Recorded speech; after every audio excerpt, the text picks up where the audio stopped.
Snow White and Rose Red. Hello, this is Natasha, and I'm here with a classic fairy tale by the Brothers Grimm.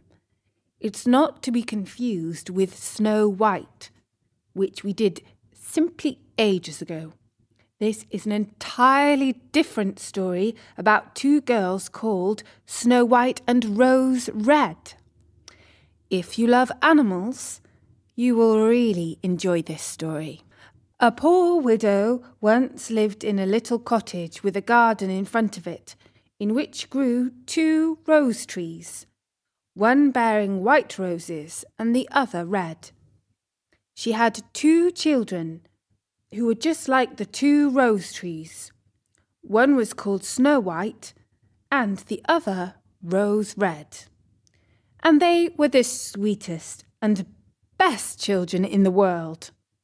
Always hard-working, always cheerful.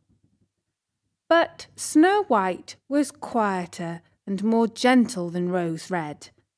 Rose Red loved to run about the fields and meadows and to pick flowers and catch butterflies.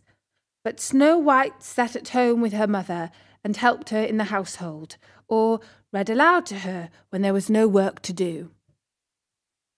The 2 children loved each other so dearly that they always walked about hand in hand.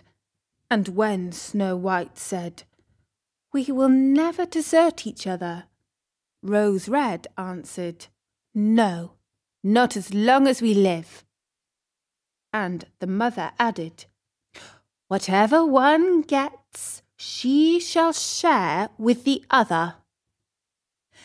They often roamed about in the woods, gathering berries, and no beast threatened to hurt them. In fact, animals loved and trusted the 2 girls. The little hare would eat a cabbage leaf from their hands. The deer grazed beside them. The stag would bound past them merrily, and the birds remained on the branches and sang to them with all their might.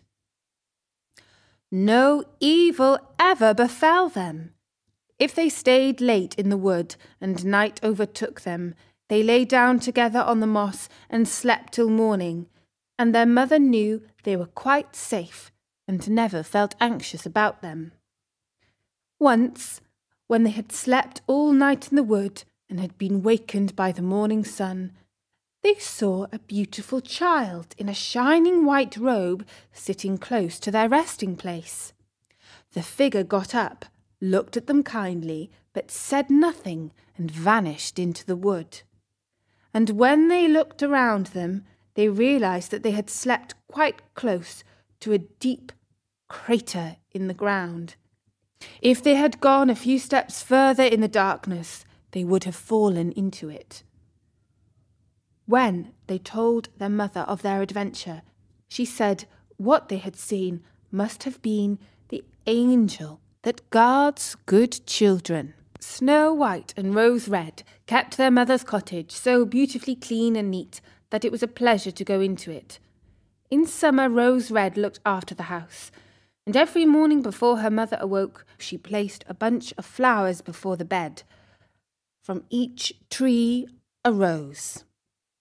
In winter, Snow White lit the fire and put on the kettle, which was made of brass, but so beautifully polished that it shone like gold. In the evening, when the snowflakes fell, their mother said, "Snow White, go and close the shutters," and they drew round the fire, while the mother put on her spectacles and read aloud from a big book, and the 2 girls listened and sat and span. Beside them on the ground lay a little lamb, and behind them perched a little white dove with its head tucked under its wings. One evening, as they sat cosily together, someone knocked at the door as though he wanted to come in. The mother said, "Rose Red, open the door quickly. It must be some traveller seeking shelter." Rose Red hastened to unbar the door and thought she saw a poor man standing in the darkness outside. But it was no such thing, only a bear, who poked his thick black head through the door. Rose Red screamed aloud and sprang back in terror. The lamb began to bleat, the dove flapped its wings, and Snow White ran and hid behind her mother's back. But the bear began to speak and said, "Don't be afraid, I won't hurt you. I'm half frozen and only wish to warm myself a little." "My poor bear," said the mother, "lie down by the fire, only take care you don't burn your fur." Then she called out, "Snow White and Rose Red, come out. The bear will do you no harm. He is a good, honest creature." So they both came out of their hiding places, and gradually the lamb and dove drew near too, and they all forgot their fear. The bear asked the children to beat the snow a little out of his fur, and they fetched a brush and scrubbed him till he was dry. Then the beast stretched himself in front of the fire and growled quite happily and comfortably. The children soon grew quiet at their ease with him, and teased him and played with him quite roughly. They tugged his fur with their hands, put their small feet on his back, and rolled him about here and there, or took a hazel wand and beat him with it, and if he growled they only laughed. The bear submitted to everything with the best possible good nature. "Oh, children, spare my life. Snow White and Rose Red, don't beat your lover dead." When it was time to retire for the night and the others went to bed, the mother said to the bear, "You can lie there on the hearth. In heaven's name, it will be shelter for you from the cold and wet." As soon as day dawned, the children led him out, and he trotted over the snow and into the wood. From this time on, the bear came every evening at the same hour and lay down by the hearth and let the children play what pranks they liked with him. And they got so used to him that the door was never shut till their friend had made his appearance. When spring came and all outside was green, the bear said one morning to Snow White, "Now I must go away, not return again the whole summer." "Where are you going to, dear bear?" asked Snow White. "I must go to the wood and protect my treasure from the wicked dwarfs. In winter, when the earth is frozen hard, they are forced to remain underground, for they can't work their way through. But now, when the sun has thawed and warmed the ground, they break through and come up above to spy the land and steal what they can. Anything that falls into their hands and into the caves is not easily found again." Snow White was quite sad that their friend was leaving, and when she unbarred the door for him, the bear, stepping out, caught a piece of his fur in the door knocker, and Snow White thought she saw glittering gold beneath it.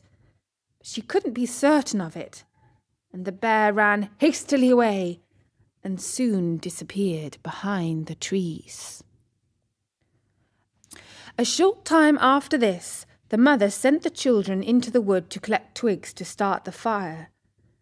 As they wandered, they came upon a big tree which lay felled on the ground, and on the trunk among the long grass they noticed something jumping up and down.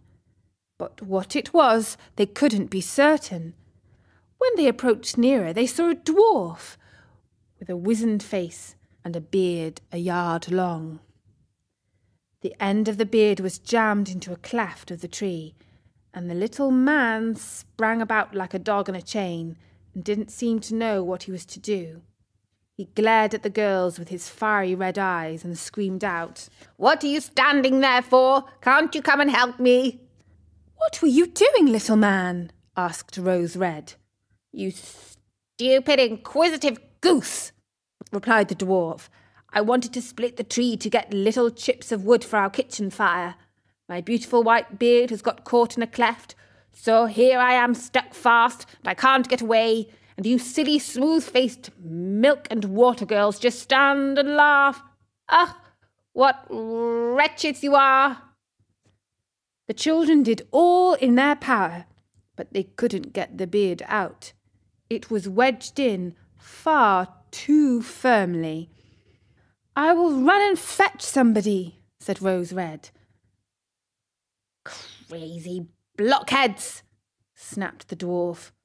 "What's the good of calling anyone else? You're already too many for me. Does nothing better occur to you than that?" "Don't be so impatient," said Snow White, and taking her scissors out of her pocket, she cut off the end of his beard. As soon as the dwarf felt himself free, he seized a bag full of gold which was hidden among the roots of the tree, lifted it up, and muttered out loud, "Curse these rude wretches, cutting off a piece of my splendid beard." With these words he swung the bag over his back and disappeared without as much as looking at the children again. Shortly after this, Snow White and Rose Red were out again, walking along the bank of a stream. They saw something which looked like an enormous grasshopper springing toward the water as if it were going to jump in. They ran forward and recognized their old friend, the dwarf. "Where are you going to?" asked Rose Red. "You're surely not going to jump into the water." "I'm not such a fool!" screamed the dwarf.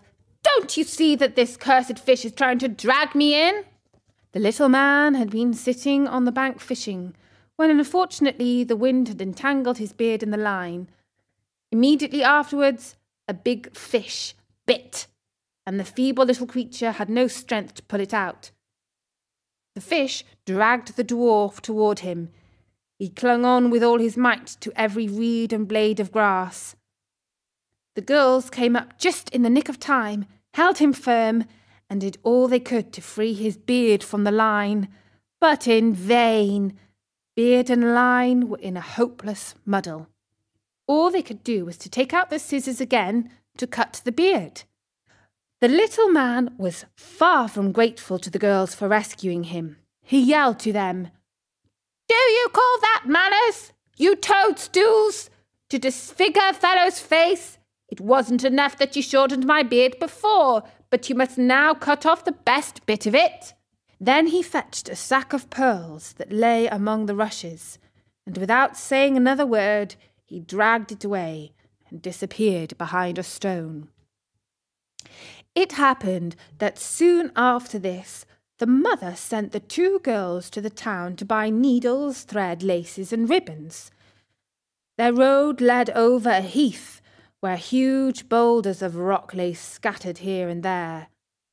While trudging along, they saw a big bird hovering in the air, circling slowly above them, but always swooping lower till at last it settled on a rock not far from them. Immediately afterward they heard a sharp, piercing cry. They ran forward and saw with horror that the eagle had pounced on their old friend the dwarf and was about to carry him off.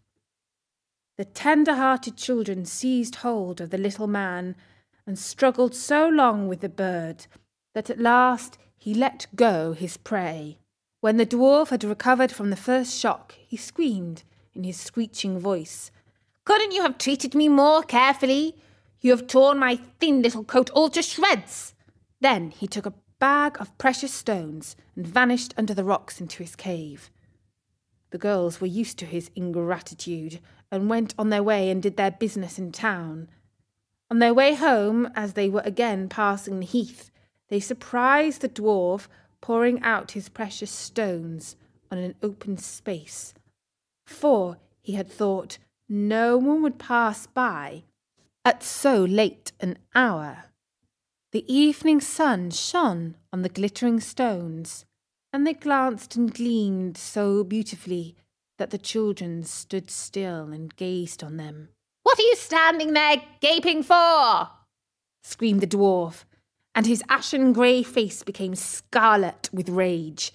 He was about to go off with these angry words when a sudden growl was heard and a black bear trotted out of the wood. The dwarf jumped up in great fright, but he hadn't time to escape down his hole, for the bear was already close to him. Then he cried in terror, "Dear Mr. Bear, spare me! I'll give you all my treasure. Look at those beautiful precious stones lying there. Spare my life! What pleasure would you get from a poor feeble fellow like me? You won't feel me between your teeth. There, lay hold of these two wicked girls. They will be a tender morsel for you, as fat as young quails. Eat them up, for heaven's sake." But the bear, paying no attention to his words, gave the evil little creature one blow with his paw, and he never moved again.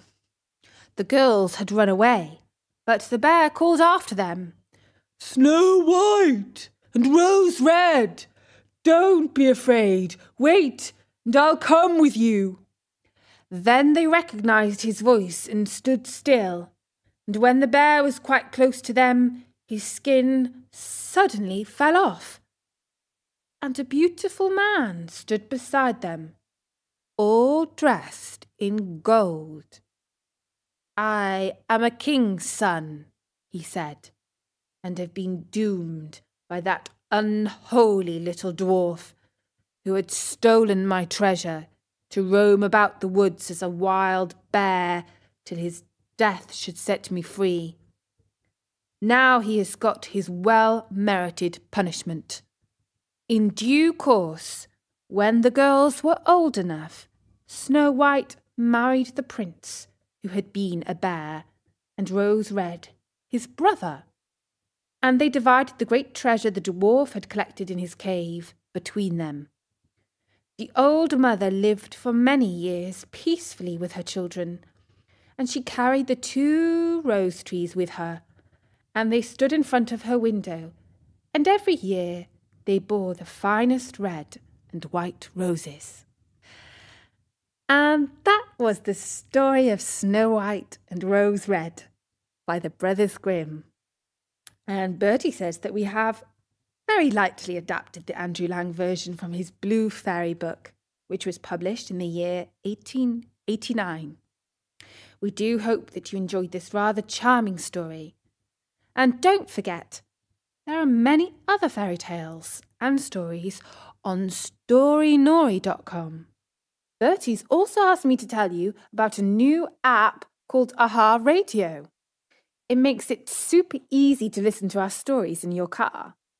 Aha Radio can turn Story Nori into a preset on your car radio. It also lets you listen to your Facebook and Twitter feeds while you drive, and it can read out local restaurant reviews. It's a new type of internet radio, so why not give it a try? For now, from me, Natasha, bye-bye.